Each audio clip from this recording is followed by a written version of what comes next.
मोठी बातमी. अमेरिकेला फुटला घाम. इतिहासात कधीच झालं नाही ते इराण करणार सर्व मुस्लिम देश. मिडल ईस्टमध्ये सुरू असलेल्या संघर्षामध्ये आता धक्कादायक बातमी समोर येत आहे.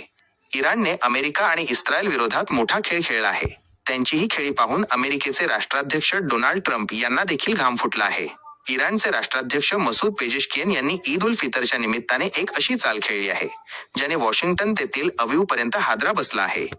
नतांज येथील अणुप्रकल्पावर झालेल्या हल्ल्याच्या आणि युद्धाच्या धमक्यांच्या पार्श्वभूमीवर इराण आता केवळ बंदुकीचाच नव्हे तर भाईचाराचा कार्ड खेळत आहे. हा कार्ड मध्य पूर्वेतून अमेरिका आणि इस्रायलचा प्रभाव पूर्णपणे संपवू शकतो. राष्ट्राध्यक्ष पेजेशकियन यांनी सोशल मीडिया प्लॅटफॉर्म एक्सवर मुस्लिम देशांना आणि विशेषतः शेजारील देशांना भावनिक आणि आक्रमक आवाहन केले आहे. त्यांनी स्पष्टपणे म्हटले आहे, इस्लामिक देशांनो आणि प्रिय शेजाऱ्यांनो, तुम्ही आमचे भाऊ आहात. इराणचा शेजारी असलेल्या देशांशी कोणताही वाद नसल्याचे ते म्हणाले.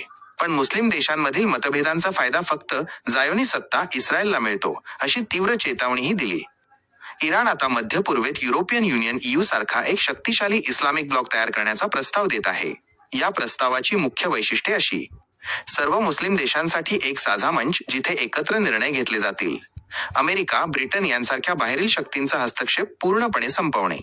व्यापार, सुरक्षा आणि कूटनीतीमध्ये एकमेकांना पाठिंबा देणे, एकमेकांशी लढणे नाही. आपसातील मतभेद बाजूला ठेवून एकजुटीने उभे राहणे. सौदी अरेबिया आणि UAE कडे लक्ष. इराणच्या या प्रस्तावाने सौदी अरेबिया आणि संयुक्त अरब अमिराती UAE सारख्या प्रमुख खेळाडूंना विचार करायला लावले आहे. जर हे देश इराणसोबत हातमिळवणी करतात तर मध्य पूर्वेत अमेरिकेचे अस्तित्व नामशेष होऊ शकते.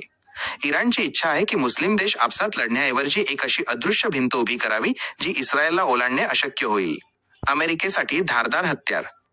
तज्ज्ञांचे मत आहे की इराणचा हा भाईचारा कार्ड प्रत्यक्षात अमेरिकेविरुद्ध एक धारदार हत्यार आहे. जर हा संपूर्ण ब्लॉक एक झाला तर जगातील तेल पुरवठ्यावर त्यांचे पूर्ण नियंत्रण येईल.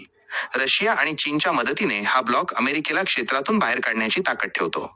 नतांज अणु प्रकल्पावर झालेल्या हल्ल्यानंतर इराणने स्पष्ट केले आहे की तो मागे हटणार नाही. एकीकडे तो क्षेपणास्त्रांनी प्रत्युत्तर देत आहे तर दुसरीकडे कूटनीतीच्या माध्यमातून संपूर्ण मुस्लिम जगताला एकत्र आणण्याचा प्रयत्न करत आहे.